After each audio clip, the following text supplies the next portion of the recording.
Terrorism. In this lesson, we'll look at another issue that is a major national interest of the United States. Remember, a national interest is something that the country as a whole has a strong interest in for various reasons.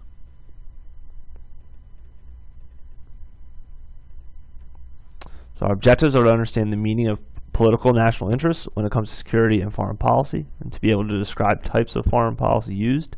Our essential questions are: what is foreign policy? What types of foreign policy tools does the United States use, especially to combat terrorism? And why is foreign policy important? So again, remember, we're looking at why the United States tends to get involved in things around the world. Remember, the reason that they get involved is because there's a national interest in an issue. And what we're trying to figure out is not only why the United States tends to get involved in things, but what they end up doing once they are involved. So again, the focus of this lesson will be terrorism. So what is terrorism? Terrorism is the deliberate use of random violence, especially against civilians, to achieve political goals. So by random violence, it's just things like bombings, burning down a building, or just randomly killing people. That's what's meant by random violence. The targets of terrorism are not always like government officials or somebody that has wronged a terrorist in some way. They tend to go for anybody. It doesn't matter if you're a regular person or if you're the President of the United States. So what is a terrorist then? A terrorist is a person who commits random acts of violence to achieve political goals. So they're just somebody that engages in terrorism. What are the goals of terrorists? Why do they do this? They seek to destroy certain governments. They want regime change, which means they want different people to be in charge. And also maybe they're trying to gain territory. So for a variety of reasons, they might not like a government that's in charge of where they live, or they might not like a government that has a lot of influence in the world, like the United States does. So they seek to do things to try and disrupt the control of governments.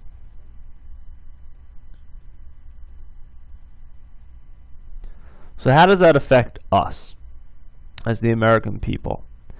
These are the primary reasons why the United States tries to combat and stop terrorism, because of the effects that it can have on us, U.S. citizens, and people living in the United States. It can mess with the economy. It can mess with the economy of a country where it's actually happening, but it can also mess with economics in countries around the world.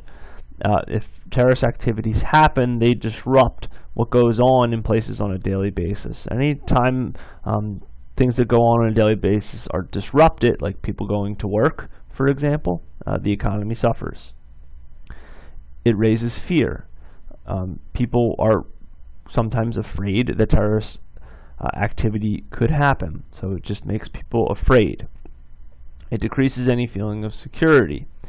Since September 11th, there has been, I think, a sense of less security in our country because people think that something like that could happen at any moment. So it's kind of in the back of people's minds all the time. And one of the biggest things is a lot of money goes to stopping terrorism. There is a lot of money, resources, and manpower used to try and stop terrorism that could be being used on other things. But since the United States thinks it's such a vital issue, they use a lot of resources on stopping terrorism. So here's an example of a current group that engages in terroristic activity. It's known as ISIS or ISIL. It's sometimes called ISIL, depending on what you're reading. So what is it? It's a terrorist group that formed out of Al-Qaeda, which is another terrorist group, and it has killed thousands for going against them, practicing different religions, or not practicing Islamic laws. So they are Muslim and they follow Islamic laws, but they're a little extreme with it, and they don't tolerate people who don't follow their Islamic laws. So remember, this isn't all Muslims. This is just some Muslims that are in a group called ISIS. So why are they a threat? Well, why do we care about them? They've killed many American soldiers. They've beheaded innocent people. They've beheaded fleeing refugees, so people that were just trying to get away from the violence, that were completely innocent. And they're actually trying to recruit people from all over the world, and they've been fairly successful in that. They're waging a war of intimidation and ethnic cleansing, which means they're getting rid of people that they see as different from them and as not the kind of person that they want living in their areas that they control. And a big thing is they have oil reserves, or revenues, which means they control areas that have access to oil, which helps them turn a profit, which they can use to buy weapons and all kinds of other things. They also are seizing, like you can see in the picture, taking control of a lot of actual American weapons that were supposed to be given to people in Iraq and Syria. And they're actually taking over a good chunk of Syria and Iraq. So there's kind of a current debate on what the United States should do about ISIS. So the first question is, should we impose military action, which means should we, as the United States, just attack them and use our military to try and stop them? So the yes of that is it could help end the fighting in the area and put an end to the group. But the no is it could erupt into full-scale war and move into other territories as well. And you're also risking the lives of American soldiers. So you have to kind of weigh both those options. The other option is trying diplomacy. If you do that, yes, it could help negotiate a better situation and avoid war if you talk to them and try and change things.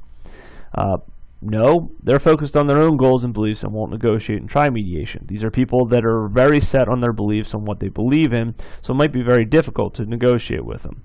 They will use violence against innocents until they achieve their goals. So some people think negotiating with them just wouldn't work.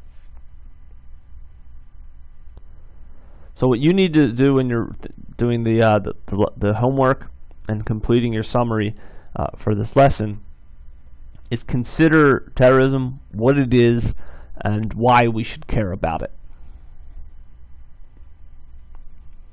So join us for a live class this week. If you have questions or concerns or need help, our contact information is posted there. If not, good luck.